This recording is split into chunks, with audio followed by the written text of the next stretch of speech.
me introduce your host, Fino and Sasha, the legit king. It's the start of the show, time to walk through the smoke. When I enter the ring, I jump over the ropes. I feel like Mysterio, I ain't no joke. Titles, I held them both, call me Chris Jericho. Time to cash in my money in the bank. Just like Sheamus when he beat Roman Reigns. Meet me in the cage, like Undertaker when he met Kane. I don't play games, I'm no Triple H. The crowd screaming, you rock like my name's Dwayne. The crowd screaming, you suck like your Kurt Angle. In the ring, I'm the boss just like Sasha Banks. So you'll get whipped like the intro from Sable. King of my stable, don't matter the label. Smackdown or Raw, you get put through a table. Pushed off a ladder or choked with a cable. Throw me a chair, I'ma give him a facial.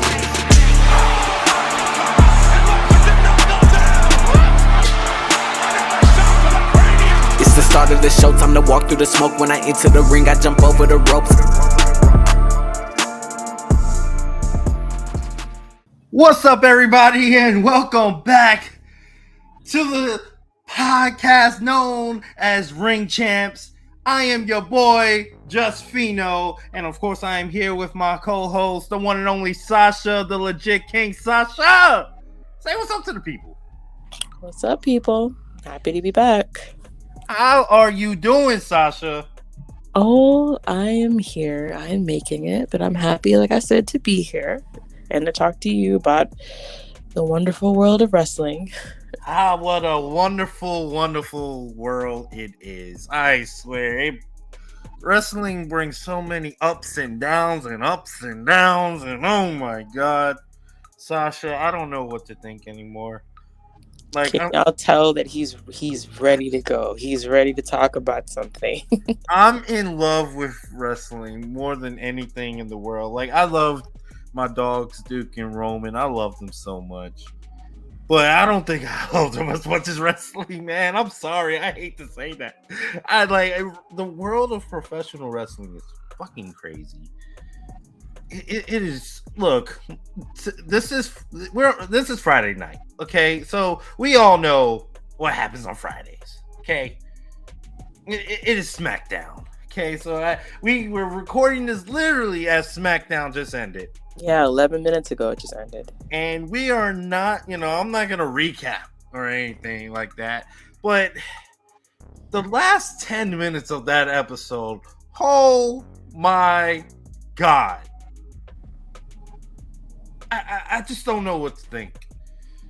I don't know what to say. Sasha, please just take over for a second. I need some time. Wait a minute. I need a minute to just get over it and just stay calm. I don't want to just be angry. I don't want to just, have a crazy scrum. Like I need.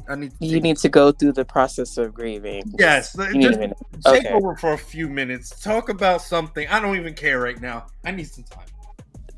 Okay. Well, Fino is having his thing. I don't want to recap it, but if you haven't seen it, man, Jey Uso kick heard around the world.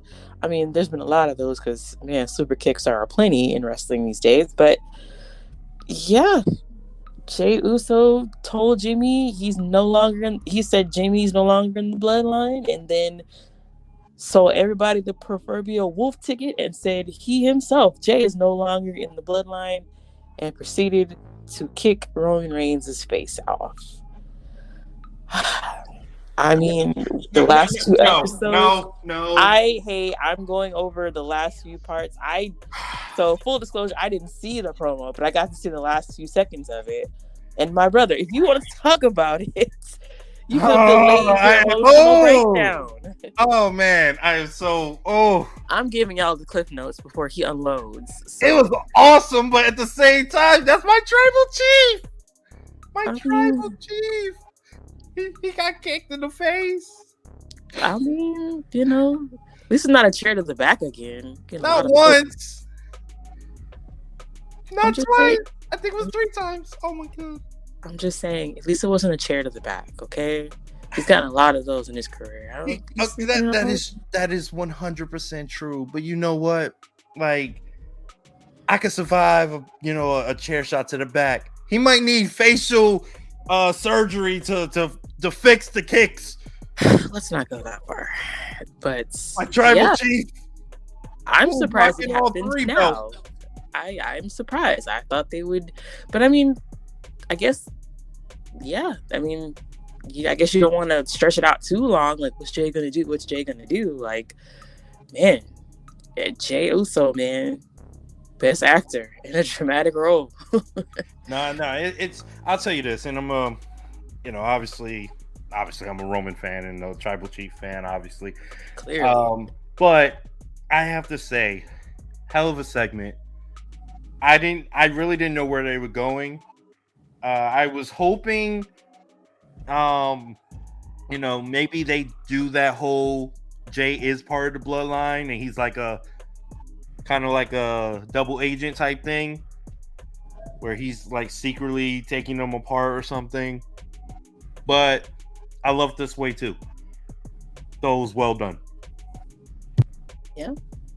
And from what I can see, like the reaction, it's like main event Jey Uso, y'all. I've been saying it.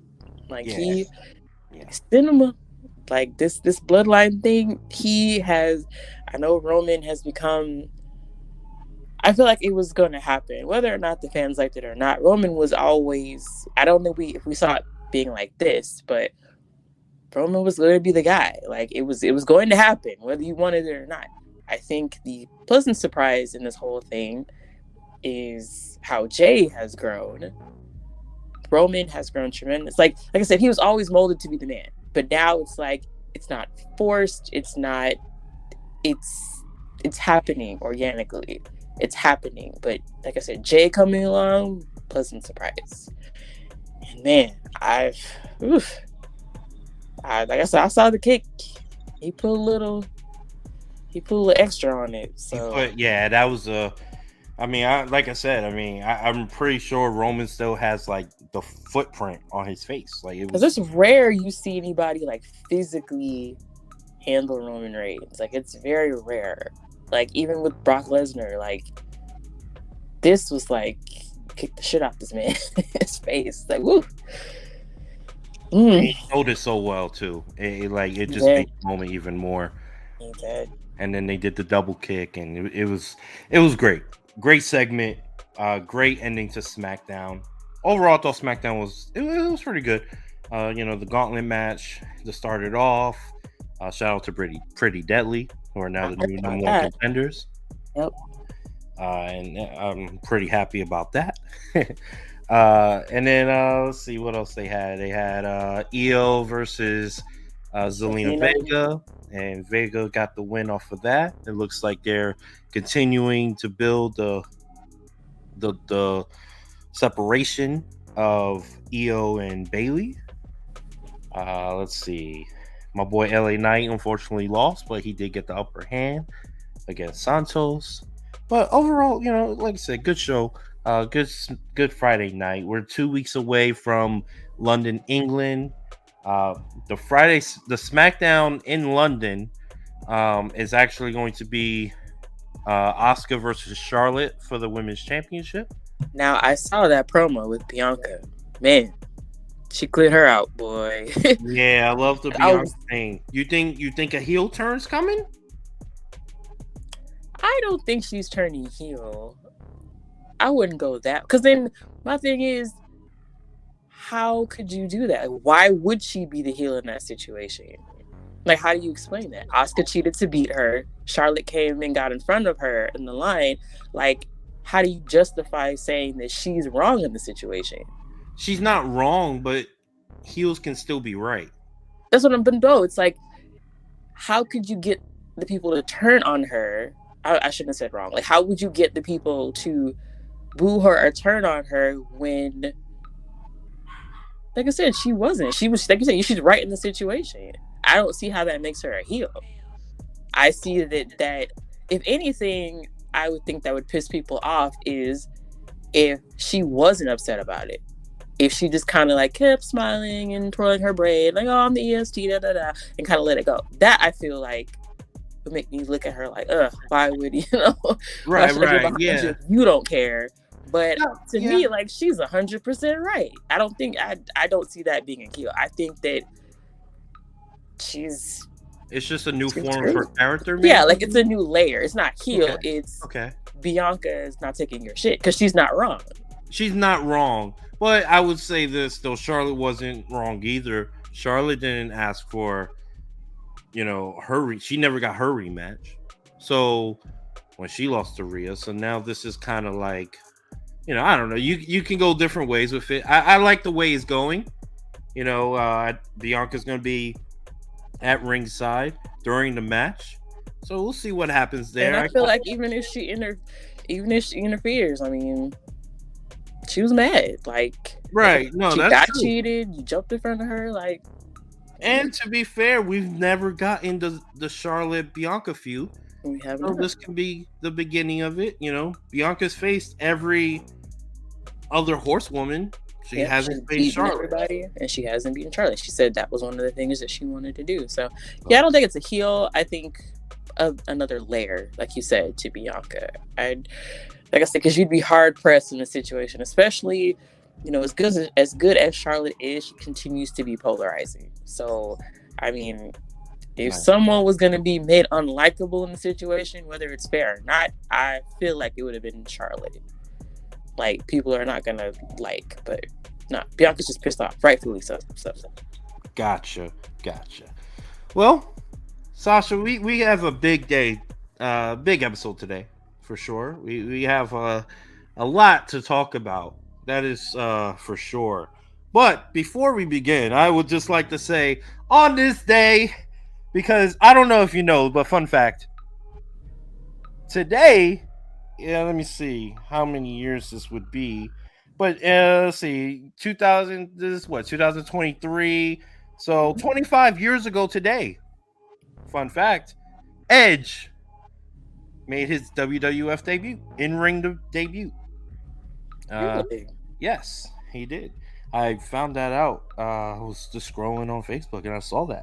Is that why I keep seeing that clip of him coming back in the Royal Rumble? I've seen that thing like 4 times on Facebook. Oh, for real? Yeah. Oh, that might be it. I keep seeing it. He had his first match against Jose Estrada Jr. It happened on June 16th, but it actually aired on June 22nd. But congratulations. So 25 years in the business. Well, it was probably more because I'm sure he wrestled beforehand, but at least 25 years in WWE. So, congratulations to Edge. Well, you think you know me, boy, oh boy. Congratulations to Edge. I want to see what he does next. I am curious about him too. I wonder what his next feud is going to be. That's going to be interesting. And he is a SmackDown superstar specifically, so that's actually pretty interesting. I kind of feel like it's coming towards the end, though. And I feel like it would make a lot of sense if it ended with him being on SmackDown. That is true. I mean, that's where he basically became a top star. Well, at least began the beginnings of becoming a top star. Yeah, his first singles run was on SmackDown. Right. So I'm definitely happy for that. And I think they're in Toronto somewhere close coming up soon. So I think that's where it was rumored he may end his career. So that'd be nice. That'd be a nice little thing right there. We also have some other news that we can briefly talk about real quick. Our boy, my Boricua brother, Carlito. It has been rumored and it has been reported by an indie wrestling promotion, Great North Wrestling. They actually announced that Carlito has signed with the WWE. He canceled bookings with them. And they said it was because he signed with the WWE. What do you think about that? I mean, he was a part of that huge Damian Priest and Bad Bunny match. He got an amazing reaction. I want to see what will be different this time. You could talk a lot about Carlito's career the first time, and it just kind of seemed like, he had all the tools, but it just didn't come together like maybe they hoped it would be. So now that he's, older, times have changed. Let's see. It's always just a kind of, what does he bring into the table? What are they going to do with him? I mean, they already have a lot of moving parts. So I want to see how they fit Carlito into this and see how he's grown as a performer. So I'm excited. I like Carlito. So what about you? No, I think it's a I think it's a big move for sure. I mean, obviously, it's not going to change the landscape of professional wrestling, but it'll be a nice addition to the LWO if they continue that, or it'd be nice, they're trying to build Santos. What if Carlito like turns on the LWO, and that'll be like a nice little feud they can do. Santos, Carlito, not in the beginning, but just have Carlito continue being nice, be part of LWO, do good things, and then he turns. Because he's always been better as a heel, I feel like. Exactly. So it'd be perfect. And that would be a nice thing to help elevate the younger talent, Santos Escobar. Even have Carlito and Ray, or just something. I'd like the move. It's definitely an addition. He could teach so much to this generation as well. So it's a good name to have around. I definitely enjoy that. All right, and then just another. Let's get some AEW news out there real quick. So got 2 bits of AEW news since the last time we've talked. There's a rumor now. I know you don't watch AEW as much, but I'm pretty sure you know who this is. Do you know Hook? Taz's son? Yes. So there's rumors that WWE is not only heavily involved in trying to get him, Taz is actually telling Hook that he should make that jump to go to WWE. So Triple H and Shawn Michaels are huge fans of Hook. And we're not sure of the contract status of Hook, but they're definitely very, very interested in making him a star. I love this move. And because of that, I have a question for you, Sasha. The road to superstardom in professional wrestling, which route would you take? So let's say you're an indie star. Mm-hmm. Okay. Do you go to AEW first, or do you go to WWE first? And then, how would your road to, let's say, the Hall of Fame, the greats of all time, how would you do that? See, for me, personally, the way I would do it, I go indie scene, dominate that for a while. I go to WWE, do the whole NXT run, maybe get a little run at WWE main roster for a little bit. Let's say I don't become a top star. I jump to AEW, become a bigger name, and then I jump back to WWE for the final. All right, Cody. How's your road? I mean, I'm a lifer. You know that. I would go WWE first, and even if I made it to the main roster and I was let go or I wasn't getting anything, I would go back to the indies. And I know that sounds crazy because you're like, oh, AEW's right there. I look at somebody and I know maybe not the best example, but at this current moment, if I look at someone like a Drew McIntyre, he left and he came back and he traveled and did all this stuff. I just feel like, I don't know necessarily, this is not crapping on AEW. I just don't know. I guess I can bring it back to Hook. I feel like Taz, he's been around the business a long time. And I feel like he kind of sees the landscape and kind of understands it. I think he has a definite reason for why he wants his son to go to WWE and learn and not stay in AEW. There's been a lot of talk about how, veterans are perceived there, how people kind of want to do their own thing. I'm not saying it's everybody, but it's been said oh, so-and-so doesn't listen to this and listen to that. I think he understands that he has to go somewhere where they're not only, encouraged to listen, it's kind of mandatory. You go onto the PC, you're there, you're starting from the bottom, you got to work your way up. I really just kind of think that's the way that it needs to be done. I don't know.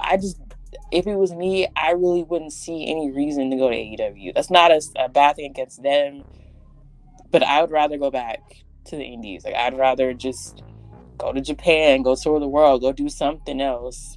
I don't know if I want to go there. because then it's like you go there, and I guess let me ask you this. I guess as a woman, what woman from WWE has left and gone there and it has been better for them, for their career? The Like they're only who's that has left WWE to go to AEW. and only AEW. So I mean, I don't know. Does Tony Storm count? Would you say, where would you say she's at now? Like, I mean, she's so all right. So she obviously she started in the Indies for a while, and then she went to WWE. She did the NXT thing for the NXT UK thing, was champion over there.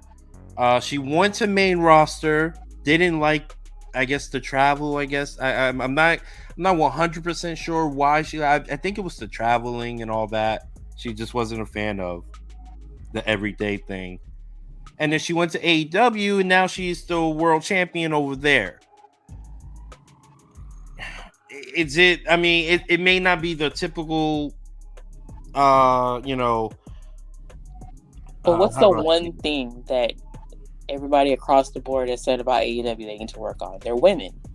That is true. I mean, she's the champion, but she's still not like top of the card. I feel exactly. I guess I understand that. We haven't had a woman leave a top, at least not even a big name, leave WWE and then go to AEW. I mean, the closest would have been Sasha.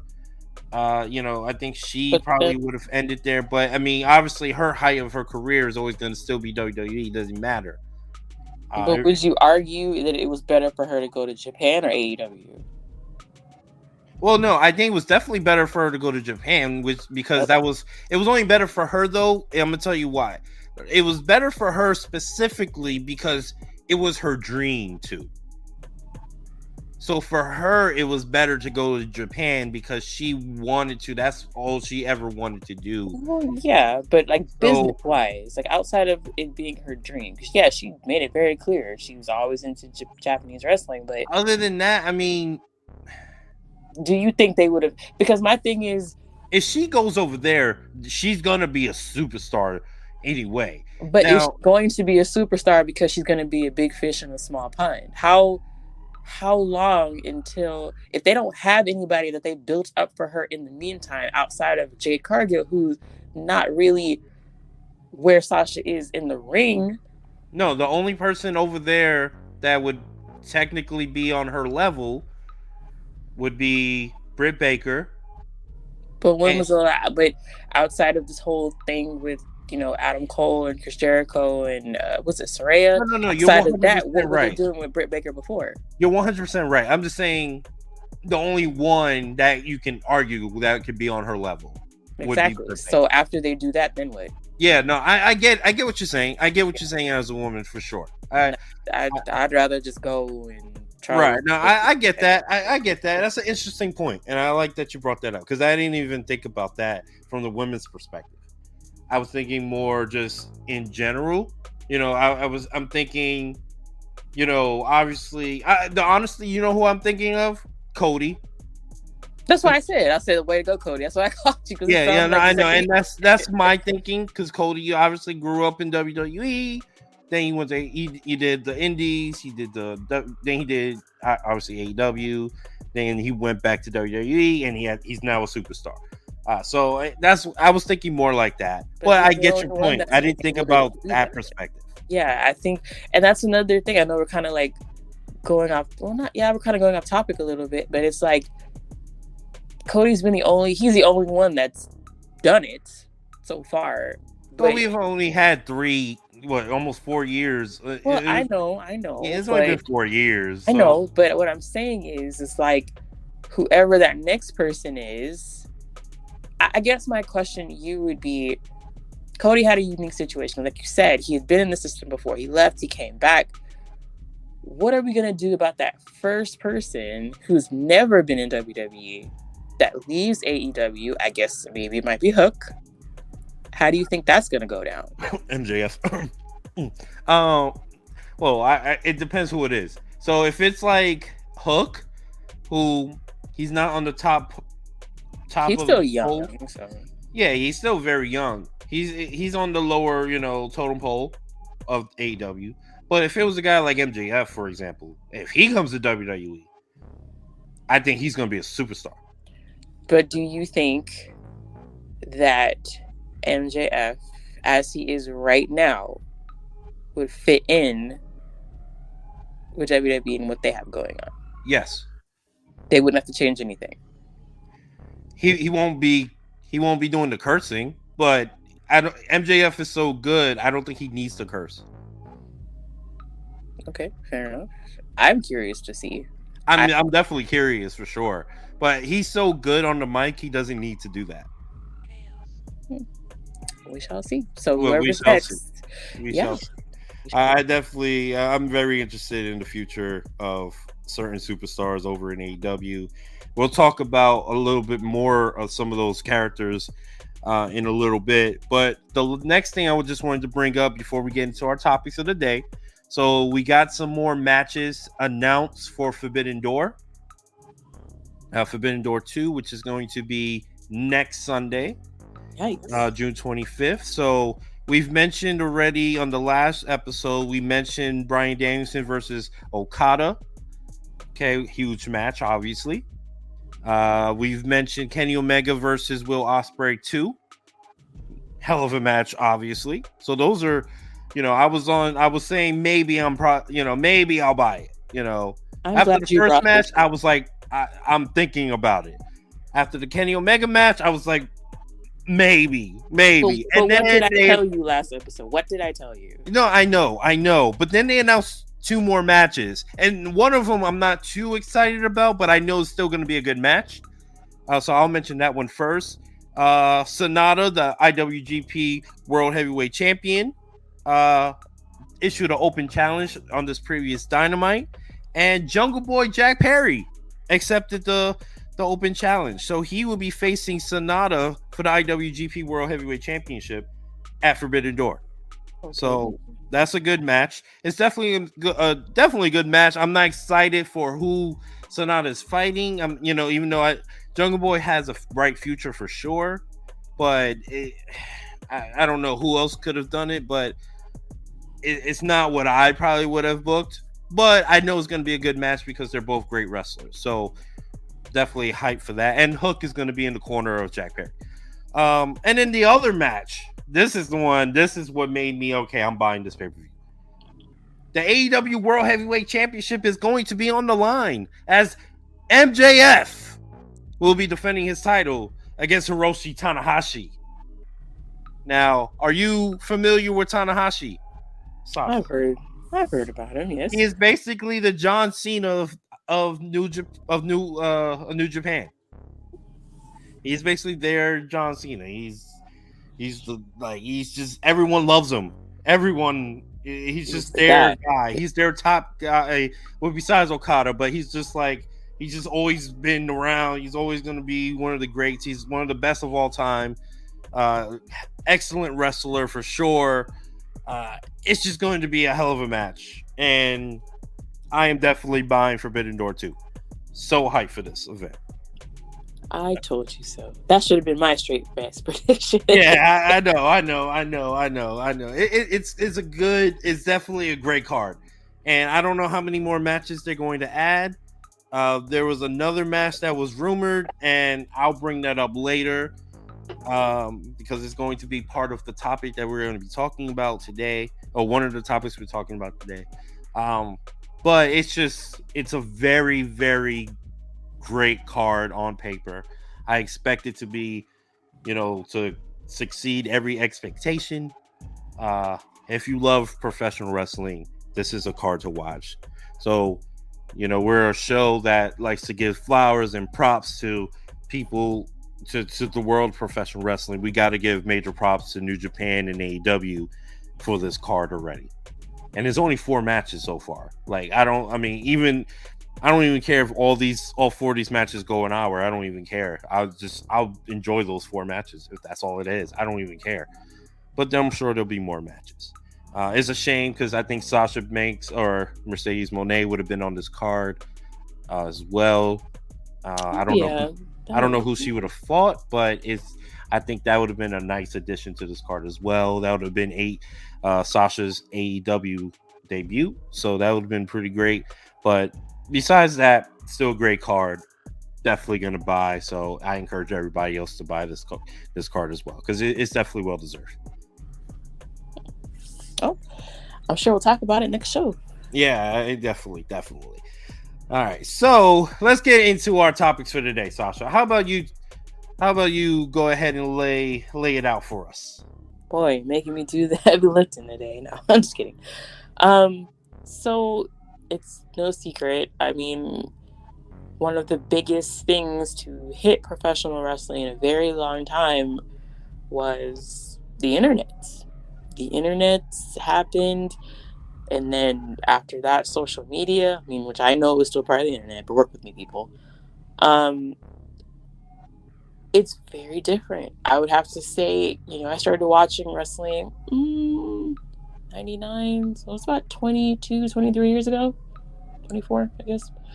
And back then, it was like, I mean, for me, discovering wrestling, the most I knew was like you get on WWF at the time.com and they had the little picture galleries and things like that. Like it wasn't, I didn't know. I think the first time I ever encountered a spoiler was on accident. And it was like, I think it was the night that Matt Hardy won the European title or something? I think it was after Jeff won Intercontinental, something like that. But ever since then, I mean, the internet has exploded. It's pulled back the curtain. It's obvious now that, wrestling is predetermined. We don't use the F word on this show. So if you're looking for it, we don't do it here. And I guess our topic today is just kind of discussing, how the internet and social media has impacted wrestling for the better and how it's impacted it for the worse, because arguments can be made for both. And that also kind of ties into our topic that we're going to discuss later. So, Fino, let me ask you a question. Like, when was the first time you kind of discovered, like, the insider websites and things like that? Like, when did you start making their foray into that? For me, so it was a site called Raja. Yes, me too. So I don't remember the year, but I want to say it was around 2008, 2009 ish. Around there is when I realized that there's actually like a ESPN kind of, but for wrestling. Mm-hmm. And for me, that's what Raja was, and then that's how I was introduced to John Canton. Mm-hmm. The John Report, he's one of the top journalists in the world, in my opinion, the best. And it was through there that I was like, okay, so there's actually news I can read about the behind the scenes, and also, just a recap, of the shows that I'm watching. So at the time I was only watching WWE. I wasn't watching TNA, or I didn't really know about New Japan. I've heard about Japan, but I didn't know about the companies there.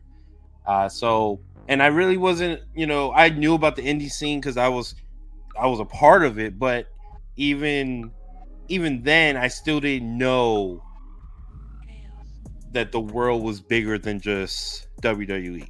Mm-hmm. So I think that the internet at that time, I think it helped elevate so many things in professional wrestling. I mean, it was the internet that I found New Japan, and I was like, oh shit, like, okay, New Japan is pretty good.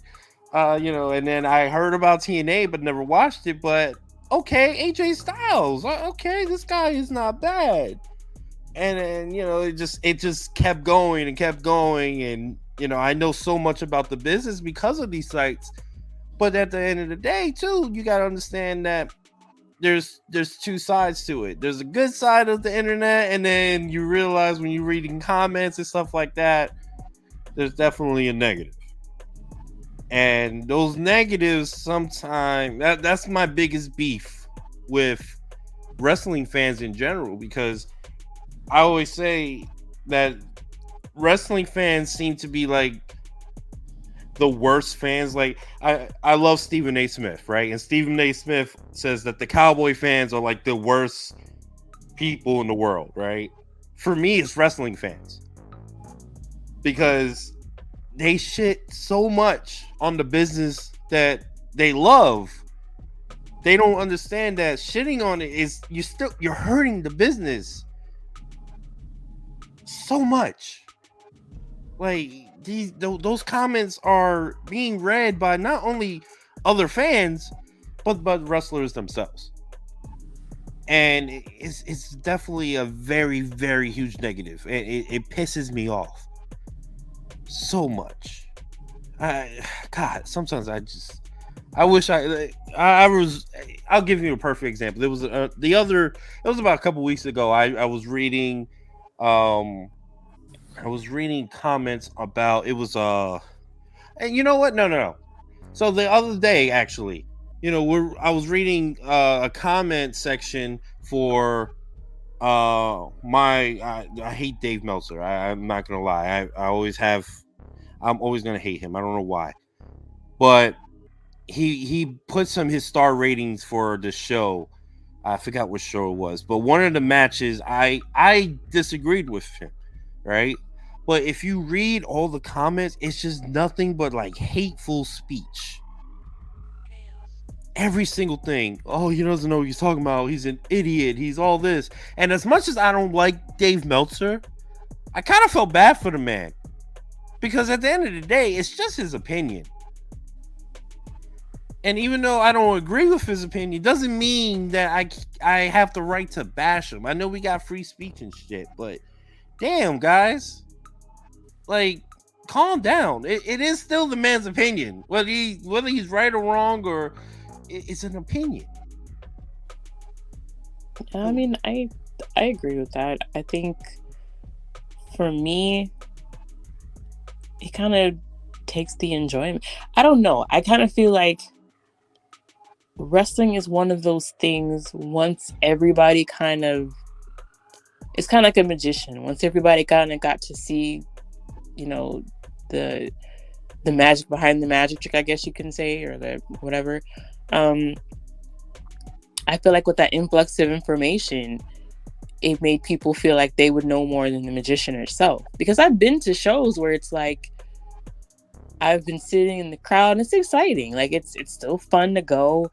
And I've literally had people sit behind us and they're just kind of like, rattling off something from the news sites or saying, oh, so-and-so was not going to put so-and-so over because this and that. And it's kind of like, why did you pay money to come and like just kind of show everybody what's going on? Like you don't pay money to go watch a movie and then sit in the movie theater and tell everybody all out, oh, I know that that's fake and I know that so-and-so's not. Like, you don't do that. Right. I don't understand it. I don't understand why you would invest the time, the money, and the effort and to look all this stuff up, and then because you have all this quote-unquote insider knowledge, use that to disparage or to try to assert yourself as, oh, I know this. It's like, I miss when SmackDown or Raw or whatever was over and that logo flashed, and that was it. That was it until Thursday or Monday or whenever the next show came on. That's all I need to know. I don't know when they signed off. I don't know what happened in these people's lives. I don't know where they live. I don't know anything about them. I miss that. Because at some point when that happened, everybody lost their damn mind. And it was just like, it was just too much information. Right. No, I agree. Let me ask you this then. So, based on that, what you just said, are you not a fan of sites like Fightful, Wrestling News Observer, or Wrestling Observer News, whatever it's called? I think, yeah, Wrestling Observer News. Even our boy John Cannon, TGR Wrestling. When they report stuff.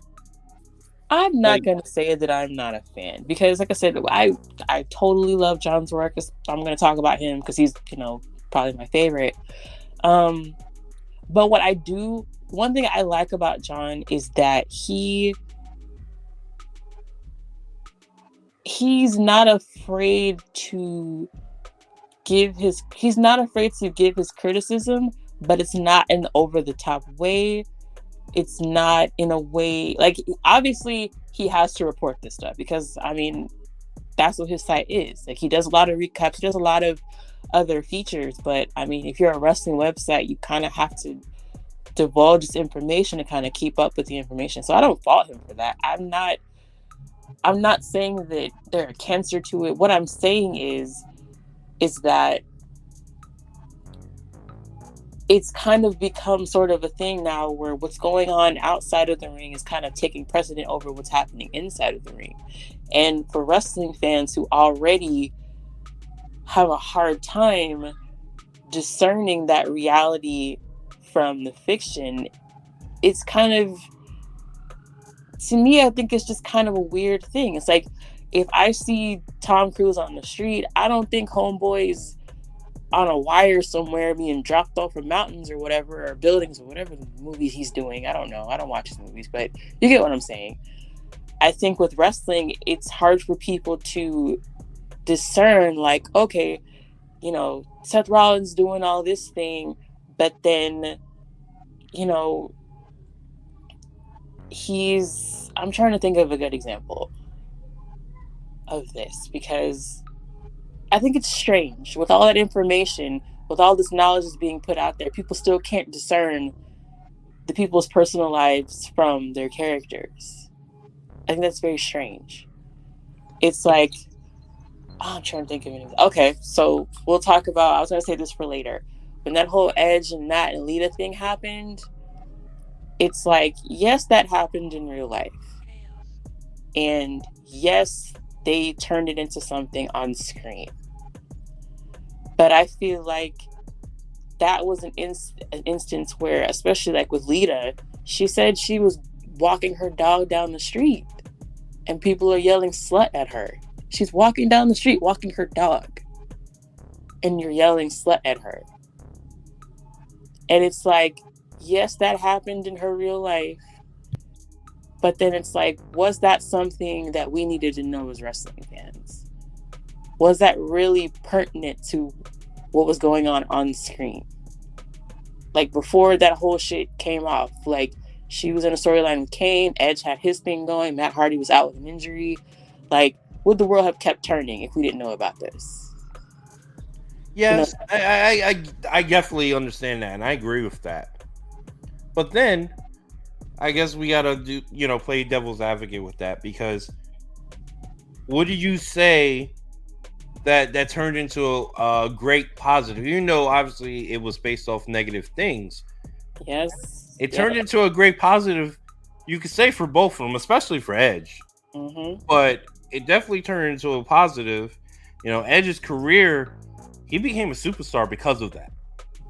That's true. Matt Hardy's career, I'm not gonna say he was already great, because of the tag team, but his individual, as a single star, he started to get more love for it too. I think the version Matt Hardy, that one came after that, right? No, that was before. That was before? Uh-huh. Oh, okay. Well, then never mind about that point. Way before, yeah. Okay, well then at least Edge became a superstar because of that. there we go. That's one. So there is. I get your point too, because their personal lives is not our business. It's definitely not. Now they want to divulge that information to us, let us know their inside life. That's 100% their right, and hey, I'm all for it. I would love to learn more about their personal lives, if they want to provide that information or not. But I do agree it's not our business. I do want to say though that these sites, the one thing about these sites though, with they giving this information, this backstage, let's not even talk about personal, just even just backstage news. You know, as far as what's going to happen in SummerSlam, and we're in June, or even back in January, we already know what's going to happen for SummerSlam, or what's the plan for Survivor Series, stuff like that. Yeah, ruining surprises and shit. Like, Yeah, like, I don't need to know all that. The Rock is in the building tonight, or like, I don't want to know that. Like, sometimes the thing about what's so great about professional wrestling is the Bloodline story, and I don't want to keep talking about the Bloodline, but the Bloodline story is so great is because, honestly, when do you ever really see any news about the Bloodline? You never see it. You never see, like, no one knew about Solo. I didn't see that, and I pay attention to those sites, even though, you know, I want to sit here and say I'm not a fan of the spoilers for the future and stuff like that. I still pay attention to it. I'm not gonna sit here and lie to everybody and say I don't, because I don't look at them anymore. I don't. I still do. I'm interested in at least the future, but most of the time I already know, just because based off, I'm just, you know, I know wrestling. I know what's going on. I can see the future with a lot of things. So, like, for example, when they reported the whole new championship, how many sites were saying Seth Rollins was going to win it? I knew that already. It made sense. It made sense. And sometimes the best things about wrestling, sometimes they make sense. Like, you know what's going to happen. Like, we knew Cody was going to jump to WWE. Like, we knew that was Cody. I mean, but that would have been a nicer surprise if we didn't. It would have been great, but you know what? It didn't hurt it at all. Okay, I can give you that. You know what I mean? So it's like, it's okay that I knew that, because I already. It doesn't ruin the surprise, but the great thing about wrestling is that the surprises, when they do happen, they're to me, when a surprise happens in wrestling that no one knows, it's actually elevated 10 times, at least 10 times more, when it's not spoiled by the news sites. I mean, I understand that. I guess my question, okay, so I guess my example to you would be, look at someone like The Undertaker. For decades, this man was so protective of his character. Now that he's no longer wrestling, now he's on social media. Now you see pictures. He's done interviews. He's done podcasts. Maybe I'm in a little old school too, but I just really feel like that's the way it should be. Like, that is the way, that mystery. I mean, if you want to be on social media, that's great. That's your thing, but I just miss when we didn't know everything.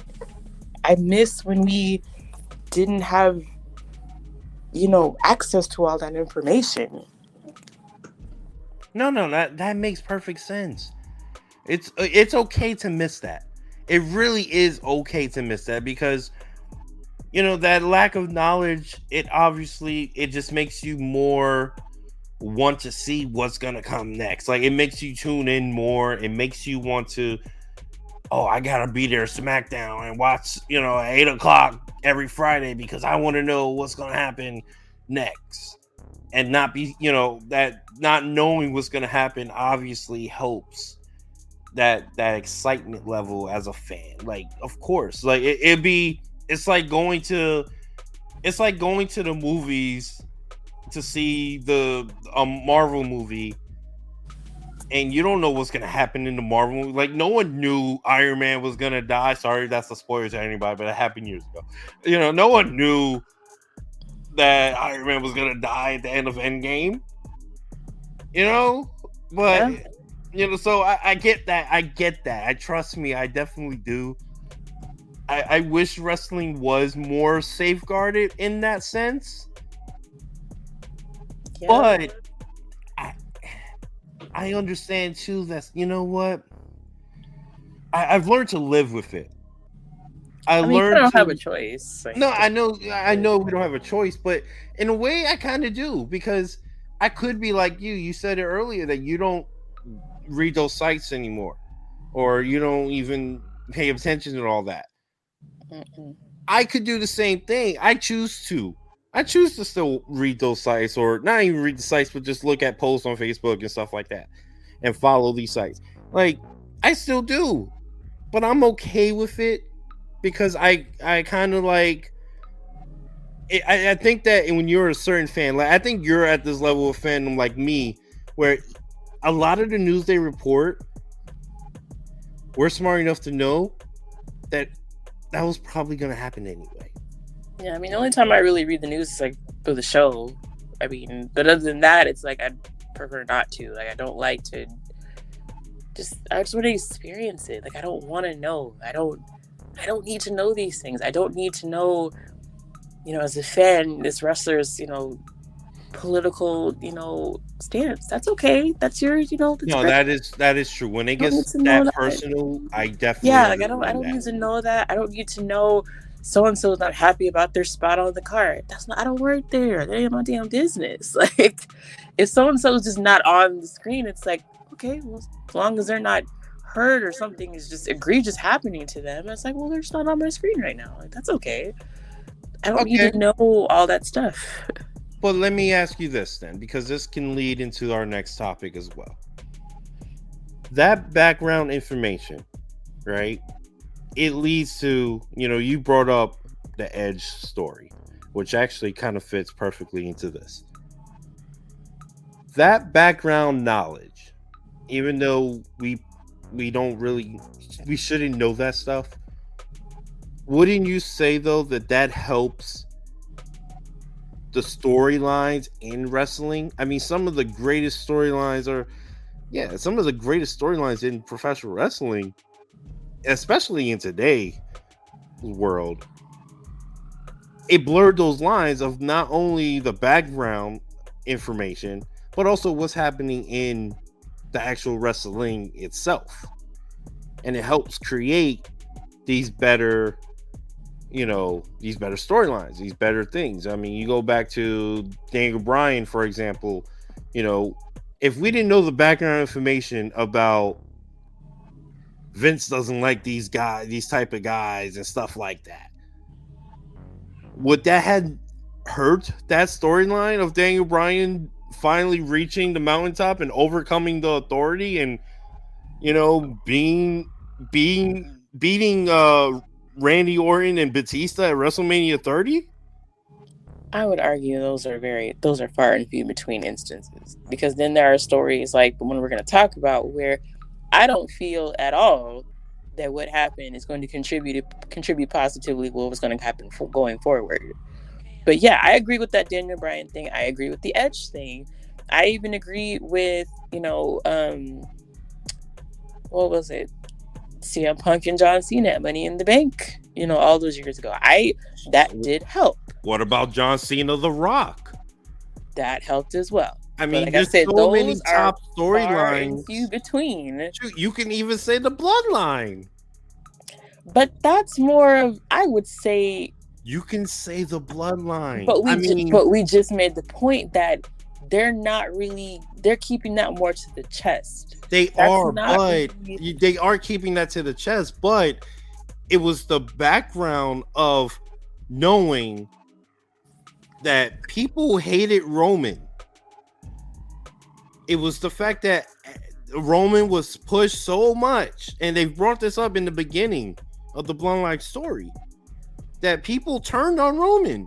That's why he became the tribal chief.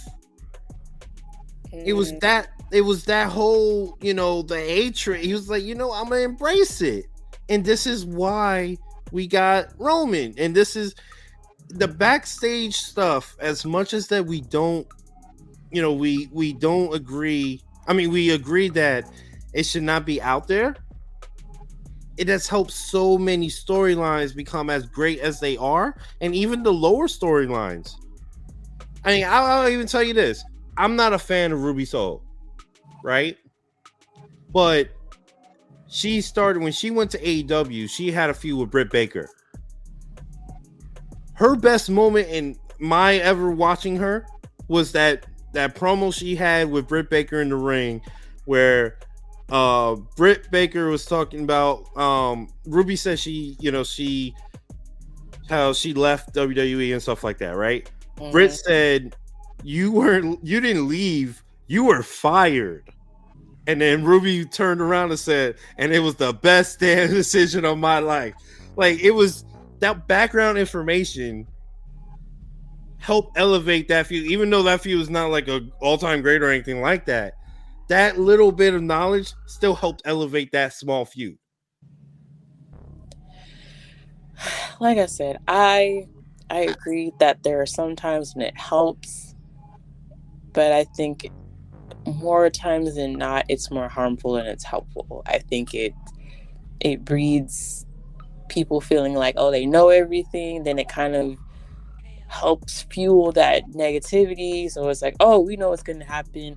Oh, this is, it's cringe. It's this and that. And you don't know what you're doing. And people try to armchair quarterback. I think all that knowledge sometimes isn't the best thing. I agree that realism helps. It definitely does. But I think there needs to be a balance. And, this is something that I know that's not you can't snap your fingers and it's going to instantly be solved. It's the way of the world now. That's just where we're at, and I think we should definitely talk about, the other thing that's connected to it. And that's also relevant to what's happening tomorrow. CM Punk's coming back, Collision Saturday night, built all around him. They got an Elton John song as a theme song. I'm kind of excited about that because I like Elton John. Yeah, I listened to that song for the first time tonight. I was curious. I saw that, and I was curious what that song sounded like. I like it. Yeah, but Punk, I mean, boy, polarizing. If there was, you looked it up in the dictionary, you might see your boy's face right there. I mean, I didn't know it'd been that long, like 10 months. I guess we should preface by saying there was an article that came out today from ESPN, Punk's first official interview since the whole media scrum thing happened. If you're not aware of the scrum, go look it up. It's there. I think it's over 1 million views. Just kind of talking about, what happened when he was talking about Hangman Adam Page and the whole Colt Cabana situation and the Elite and the fight that happened backstage and Kenny Omega, all that stuff. To me, that was probably the just prime example of when backstage information and the public is just a really, really bad combination. I don't think we were recording at that time when the scrum happened, right? No, we weren't. Okay. So I guess this is the first time we're actually talking about it then. Punk talking to the media and kind of going off about apparently, Hangman Page said something on screen about something that was, he assumed that was happening off screen about CM Punk getting Colt Cabana fired, which, I mean, let's look at that. Unless he had hardcore evidence, you're going to allegedly speculate about something that happened backstage on camera live. Like, that to me was like, whoa. Like, why would you do something like that? No, you're right. But I just want to, let's just preface this by saying, if anyone would know about that, it would be Adam Page. Right. And it would be because his best friends are, the top people in the company. Right. As not only wrestlers, but as VPs of the company. So I will say that. Right. So, and let's again, this is the hard part about this topic in our job tonight. It's like, we can only speculate. Let's just say that's exactly what happened. Why would you do that? What did that have to do with what was going on in your promo? Like, what did that have to do? Why was that something that couldn't be handled backstage? Okay, Let's say that was exactly what happened. Okay, I get what you're saying, and I know what you're doing. Okay, I know what you're doing with that.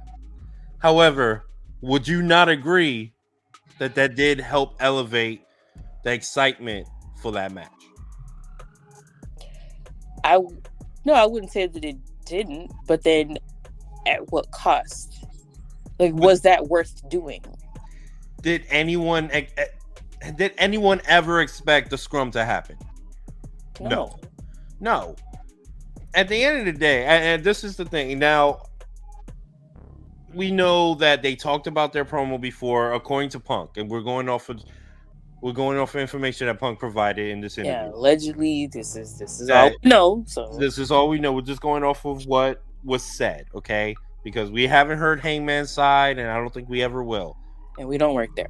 At least I don't work there. I don't know about you. No, I don't. I don't. Although, if Tony, I know I bashed you before, bro, but hey, if you got a job, I ain't gonna say no, But anyway, look, Punk, based on what Punk said, Punk did say that they did talk about their promo beforehand. And what Hangman said in that promo, basically bashing him and saying that he didn't say that you try to get anybody fired in the promo. I don't think he said, but he just basically, the reason he said it was because of that backstage knowledge that you mentioned about Cabana. It was basically, I think you're not here for people or some kind of something like poison. I don't know. Right. Like, he was basically insinuating that he's he was fighting for AEW. If he's fighting for AEW, it's like he was basically calling him a poison to the company. And he's defending the AEW locker room. He's defending AEW.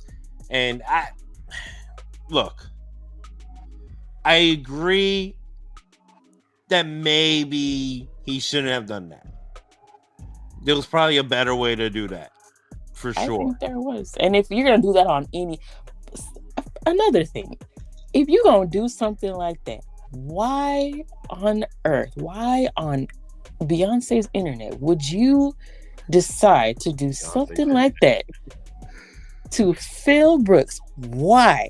Good and well, if there was one person in the wrestling business that you were gonna come for and they were just not gonna take that shit lying down, why would you come for this guy? Why would you do that? This man, look, say what you want about CM Punk. I've seen people say some really heinous things about CM Punk. CM Punk wants that smoke. He don't give a shit. He gonna tell you, and he's not popular for it. It's evident by the scrum. This man don't care. He wants all the smoke. So why would you do something like that? Look, I don't blame Hangman. Like, was Hangman wrong? Yes. But I don't blame him for doing it, because he had double motives. Obviously, for obviously to defend his boy Cabana, but he also did it to help elevate the match. And did he elevate the match? Yes. But it was for wrong reasons. It was. I'm not disagreeing with that, but I understand it, and I don't totally blame him for it. Now, was the match all time great? No. In fact, according to CM Punk, he said that it was a garbage match because during the match, I'm trying to protect myself on stuff instead of actually just working and trying to put on the best performance I can. Because he didn't trust him anymore. He didn't trust that Hangman was going to, protect him. And CM Punk, definitely was defending himself during that match. I think at one point they did what he said. He chopped me in the mouth one time, and I'm like, okay, did you do that on purpose? He chipped his tooth. I'm like, all right, should I give him a receipt? He didn't know if he should do, and it caused the match wasn't as good as it should have been because of that. But the lead up to the match, I think, helped it. And like I said, again, we're just talking from CM Punk's point of view. Even if, if he, took it for more than it was, the bottom line is it was put out there. He didn't just randomly just say, I don't feel. You laid it out there.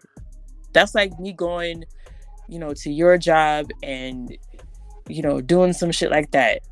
at your place of employment. Like, why would you do something like that? Why would you go and stir up some shit and then come back to work the next day and be like, oh yeah, no problem? I'm like, nah, I'm not gonna trust you. It's not going to be the same. There was no reason to do something like that. And then when the scrum happened again, Phil, I don't give two fucks Brooks, eating his muffins, went ahead and put it out there. Was that the most professional thing to do? No. And he even said it wasn't. Right, no, he apologized. He said he sat down with Tony and he apologized and all that. But this is the thing. What was worse, Sasha? What Hangman did? What Hangman did was worse, or was what CM Punk did at the scrum worse? It was 100 times worse on CM Punk's mind. I mean, I agree. Again, you're bringing... I didn't say he was right. He was not right.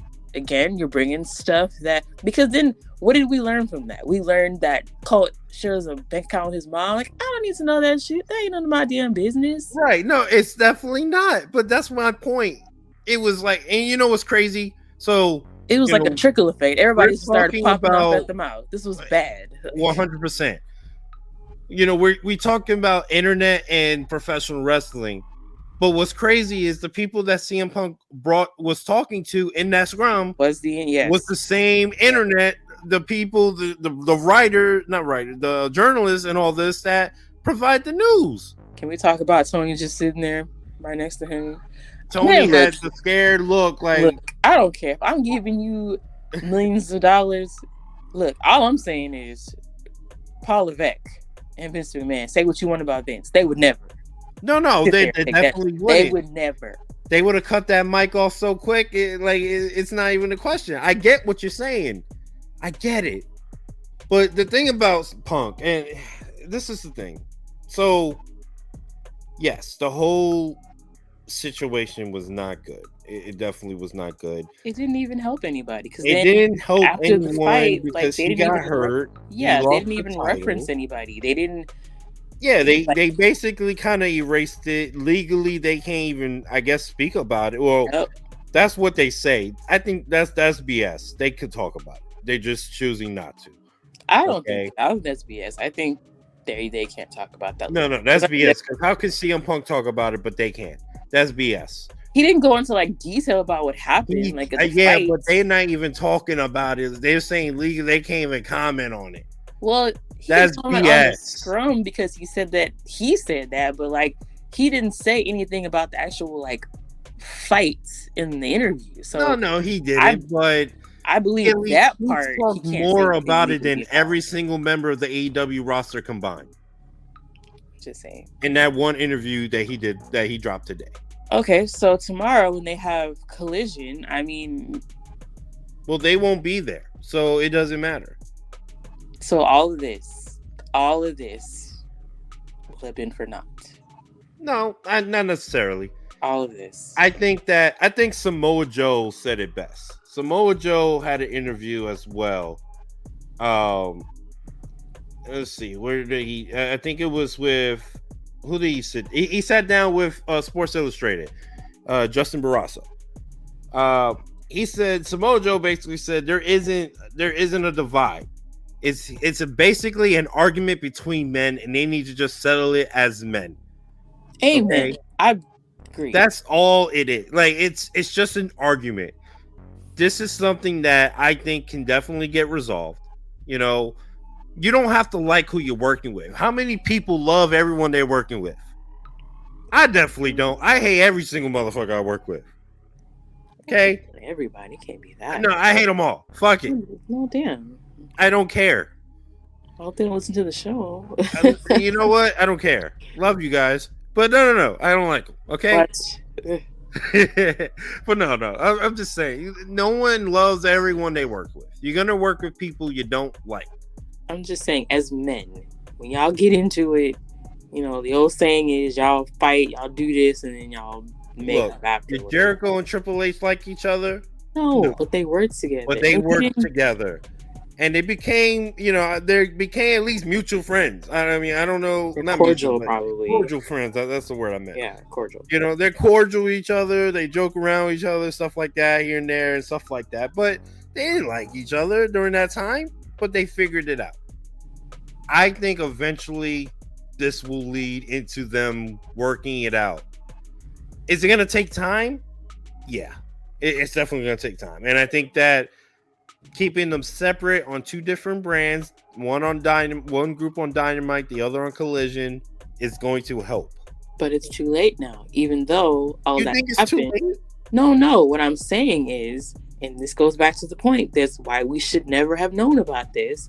It's too late. No matter what happens, people are gonna have their opinions already on CM Punk.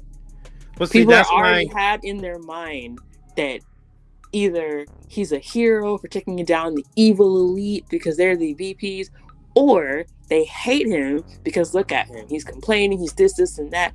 Like, that has nothing to do with what he's doing in the ring. And that's what I feel like takes away from it. No matter what he does in the ring, people already have their opinions because of what happened outside of the ring. It's hard to take away from that. you're not okay. Well, this leads to my question. Then I have a question for you. What is worse then? Is it the fans, or is it the journalists? Which one is worse?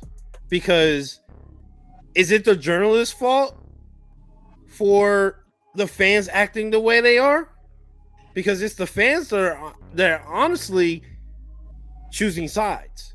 In fact, it's the fans that are causing the division in professional wrestling. It's not the journalists who are doing that. But where are they getting the information from? Okay, but it's what you do with that information. When is the accountability going to be played? I agree. I get what you're saying. There needs to be accountability. Like I said, and this is a particular situation where you can kind of say, like, there was no winner in anything. The promo shouldn't have happened in the ring like that. What happened at the scrum shouldn't have happened. What happened with the brawl backstage shouldn't have happened. You know? It's just, But it did. It's a unique situation because with that brawl happening, somebody had to say something. Yeah, because that brawl Leave that. We haven't had a brawl like that since what? Maybe Bret Hart at Survivor Series? Like, I mean, let's be honest. When has there really been a brawl like this that's caused a big thing in professional wrestling? I mean, it was what, 97 probably. I mean, I could be wrong, but I can't think of one that caused a big stir. It's been 26 years. Either way, I still feel like it's taken away from what's happening in the ring. This is gonna take, unless they have some magic story that's gonna just, if they can rated R superstar edge this shit, then damn it, Tony, flowers for you. But other than that, I don't see how that's gonna work. Look, we have to understand that we are literally less than 24 hours away from Collision, where CM Punk, I'm expecting him to have a mic to open the show. I'm expecting that. And he said it himself in the promo that they announced, that they showed on Dynamite. He has a lot to get off his chest. Now, do I expect to rein that shit into? Do I expect him to say specifics or anything like that? No. But that doesn't mean he can't say anything that's a pipe bomb. We know that if there's anyone who could drop a pipe bomb, it is CM Punk. He's done it several times. We just talked about one. We talked about the one that, speaking of blurring lines, the one in WWE that you can say puts CM Punk on the map that he's on right now. Okay? That blurred the line. It's kind of like wink, wink. Like, I don't know. Yeah, I mean, that works for him. That was his niche. Like, he'll say things like and that's fine. That works for him. But that don't work for everybody. You can't just, I guess what Hangman tried to do, that shit don't work with everybody. It don't work out that well. It doesn't work for everybody, but if you're special, it works. Look, I would say this. What makes MJF so great? You tell me. MJF is so great because he blurs the line. If you go back to that promo that he did, I believe it was the first time they were in New York City. Not the first time in New York City, but I believe it was the one that they, God, what's the name? The Grand Slam, AW Grand Slam. I think it was the first one they did, where he, he called Tony a mark. They blurred out his lines and everything. And that was really when he started really talking about.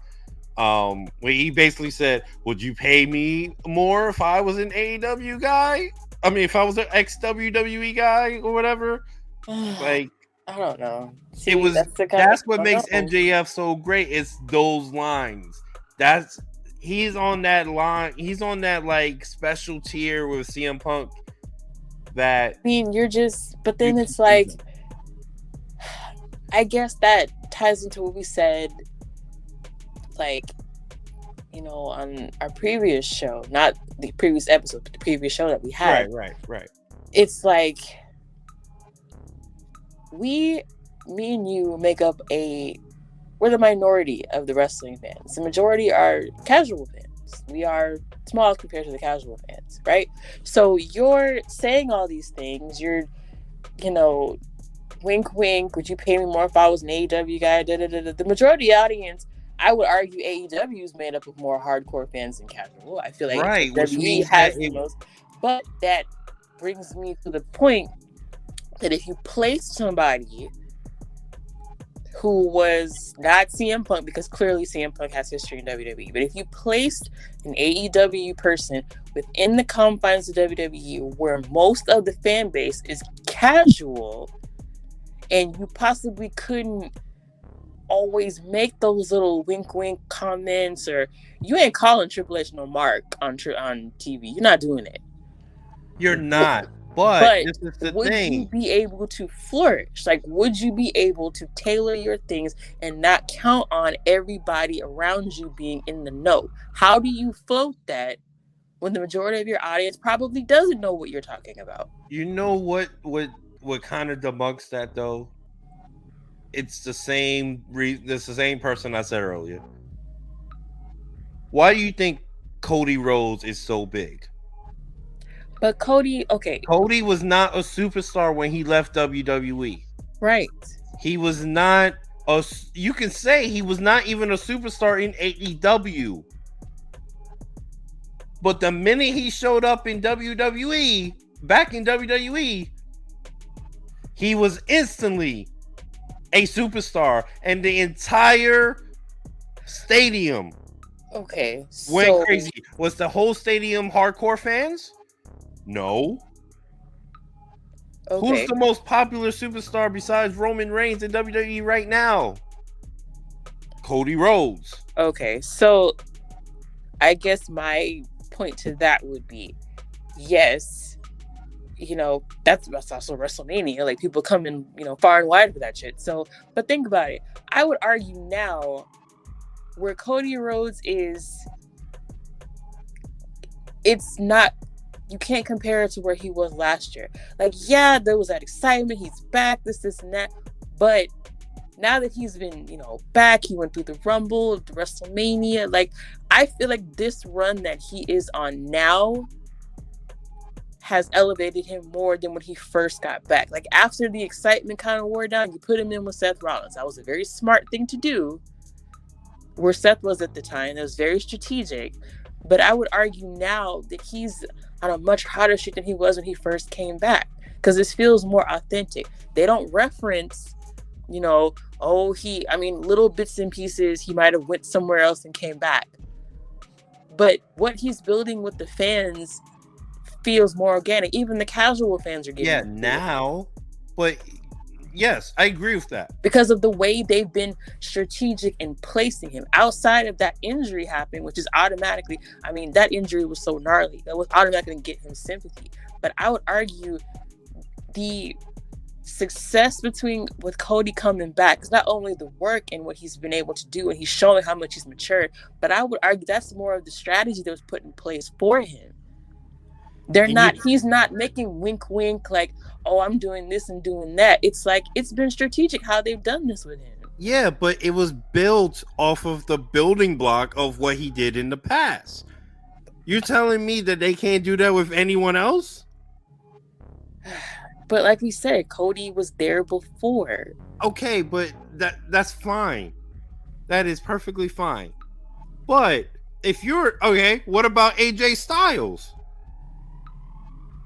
AJ Styles he wasn't in WWE, but he showed up at Royal Rumble. The crowd went crazy. And then that run he went on, that wasn't built off his past experience in WWE. Okay, but then again, strategic.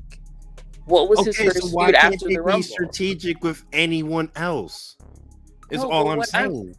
I'm not saying they can't be, but what I'm saying is, when you're in a company that caters to more hardcore fans, I'm talking about, will you be able to work within the confines of their strategy, or are you going to try to rely on those people being in the know?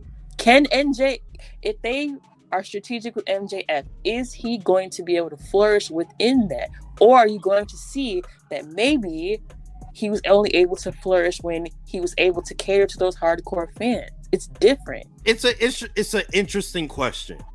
But I think that if you're good enough, and that's what I want to see. I'm not saying that he's not. I'm asking. No, I know you're not. You're not. But I'm saying, I think that if you're good enough, which I believe MJF is, that he can. I think that there's only certain people that can do it. I'm not saying if Hook went over to WWE, okay, Hook is not going to be a superstar immediately. It's going to take a long time for him to get there. You know, but if you're a top guy, smart to put him there where he knows that they'll do what they can around what he's able to and he's not able to do so far. Wait, say that again. I'm sorry. I said I think Taz was smart for that. If this is true and he wants to go to WWE, that's a smart thing. You're gonna go put him somewhere where they can kind of cater to what his strengths and his weaknesses are.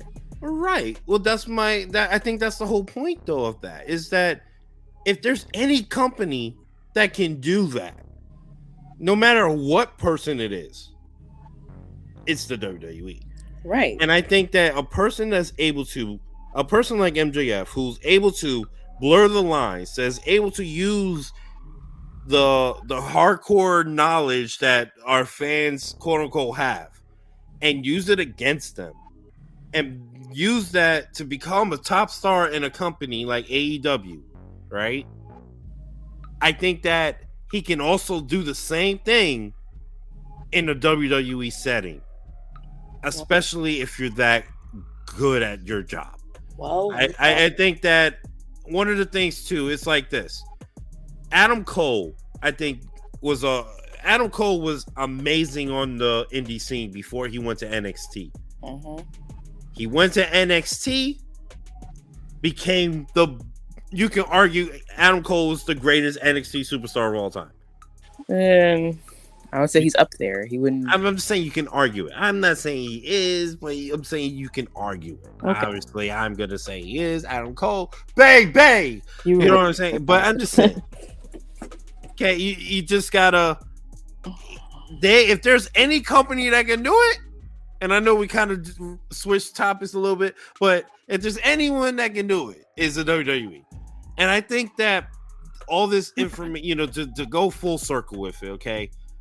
A guy like CM Punk, for example, I think they turned him into a superstar. He was an indie darling. He was a person that dominated the indie scenes for sure. Okay, went to WWE. He kind of had that MJF background anyway, where he used to, if you watch his old stuff, that's all he did was basically. He's always been the same person. It's just it got so much elevated in the WWE. I think that anyone that joins the WWE can be successful if they put the right parts around them, like I expect they would. We shall see.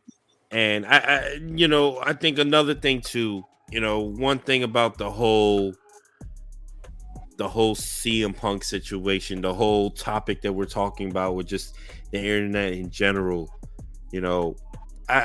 it goes back to my original thought. I've always said I think that the worst thing in wrestling is the fans. The vision We love has y'all though. always, yeah. And we love our listeners, so you guys rock. But Yeah, our fans are awesome, but it's wrestling fans in general have hurt the business more than anything that any journalist, any wrestler, anything have done. The whole AEW versus WWE division is so toxic. It's absolutely disgusting. I think that's one of the reasons why, we came back and we created the show. We said this in episode 1. It was just like, we're trying to bring the positivity back to professional wrestling. And I think that even though negative things like the scrum, like the fighting, the backstage fighting, or news being spoiled or stuff like that, anything that we talked about today, I think that at the end of the day, we gotta hold who is bringing that negativity accountable for, hold them accountable, and that is the wrestling fans. We need to be better wrestling fans in general. Like, we got to just appreciate the great things that we have.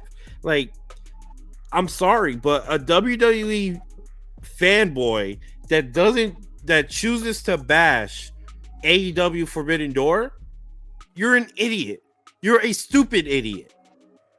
Because that event is going to have such great wrestling that if you're truly a wrestling fan, even if you don't know who the hell those guys are, the wrestling itself should make up for it.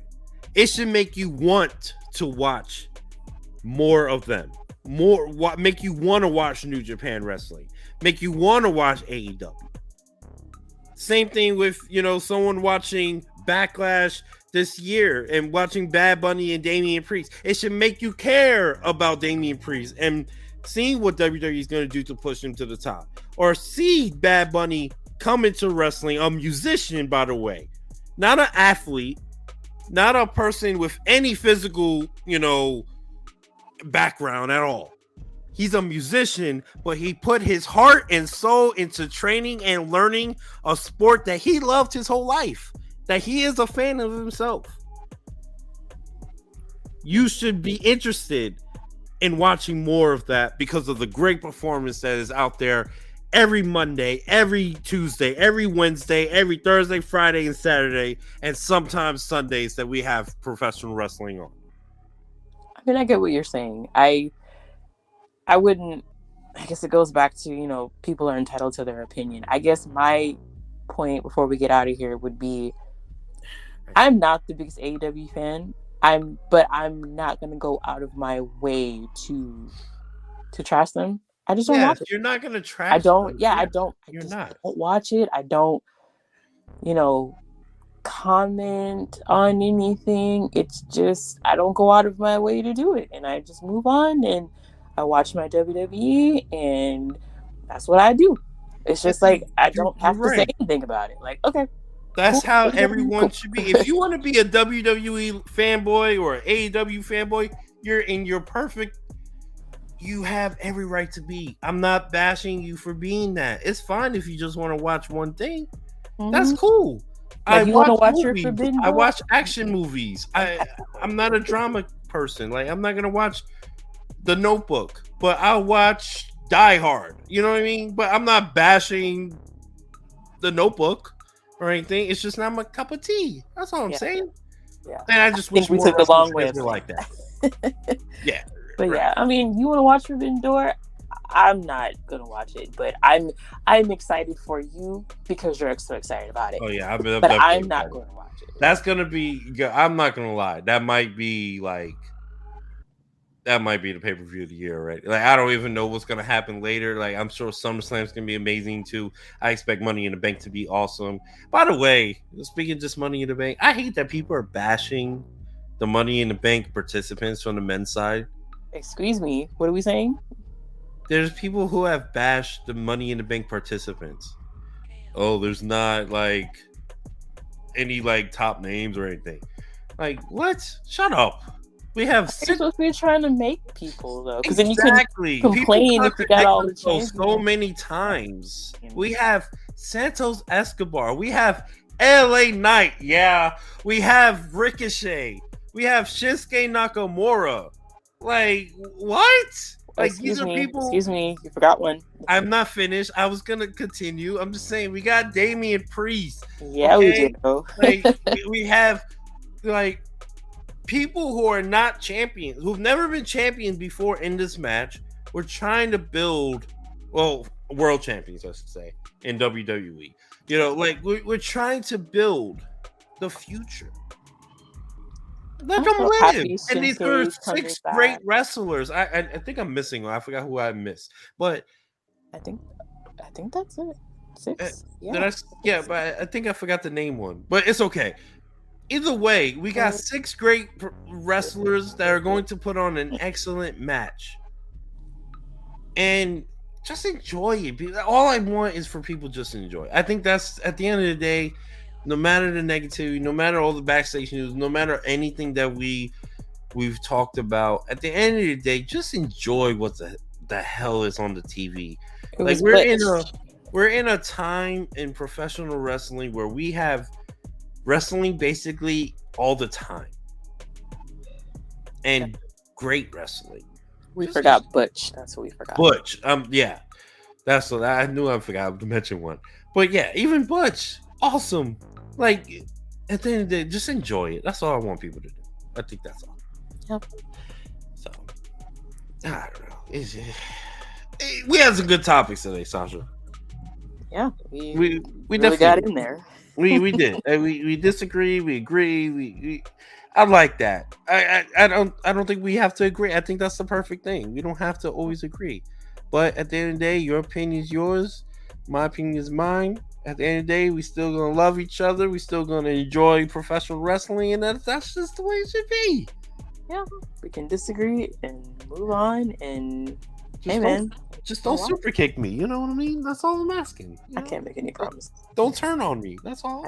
I can't make any promises. I made you main event Sasha. You know what I mean? Like this that's what I'm saying. Wait a minute, you made me. Hold on. I made you main event Sasha, the legit king, the mistress of legitness. Like, come on. You know what? I founded you. You what? I'm done with you. I'm done. But no. At the end of the day, no. Like I said, people, we just enjoy wrestling. I think that at the end of the day, that's just what we want.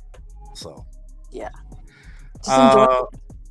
Don't read spoilers. Get off the internet. Just watch it. Yeah, don't spoil nothing. Either, try it one time. It's great. I swear, it's great. And ESPN, that goes for you too. Stop spoiling shit, okay? I don't have spoiled the last pay-per-view for me because I couldn't watch it because I was at work. Okay, and you spoiled everything. I have like PLEs I'm excited about. That's my new thing. I stay off of social media. Yeah, I know to block ESPN on PLE days that I can't watch them. Yeah, so that's a lesson learned.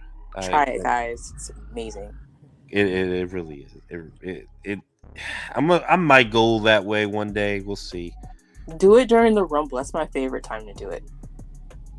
Like, do it during that. During the Rumble, okay. Yeah, that makes sense. Stay off. You don't even know who's gonna show up or anything like that. That's smart. I like that. I might do that this year. I'll do that with you. Actually, I will. Okay. Maybe some. Well, I mean, they've been popping some things off at SummerSlam. I didn't know.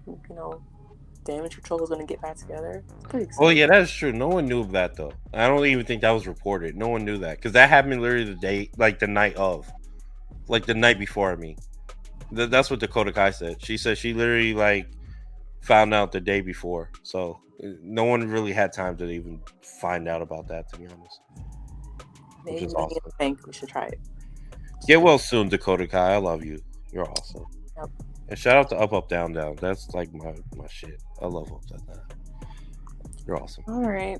But hey, right, guys. This is episode 3. Uno, dos, tres. Yep. Episode 3, Ring Champs. Your boy Just Fino, Sasha the Legit King. Good episode, Sasha. You got any last words for the people? No. Not really. Not really. You're in the, you know, you're out of the bloodline. I'm out of the bloodline. No, I'm just kidding. I'm just kidding. Oh my Sorry. god! Too soon. Of Too course, you soon. end this show on Sorry. such a bad taste. My bad. God, I had to. It's right there. CM Punk. That's a CM Punkism in you. I can see it. Okay. Just bring in a scrum. I'm about to just go fight somebody. I don't want to hear that word again either. Throw a Like, chair at somebody. I don't want to hear scrum ever. Get my again. dog. Like, Get Duke and Roman to bite somebody. If this is the last time we hear scrum, then I'll be fine with that. I don't want to hear that. I didn't even know those were called scrums. Never heard that word Yeah, before. that's actually the first time I heard that term. Never, ever. Yeah, that's a weird word. I don't even know who Let's created leave that in 2022 where it belongs. Let's yeah. RIP to the word scrum. We won't do that here no more. And anyway, I just hope everyone tune into the collision. It's starting Saturday. It should be a good show. Nice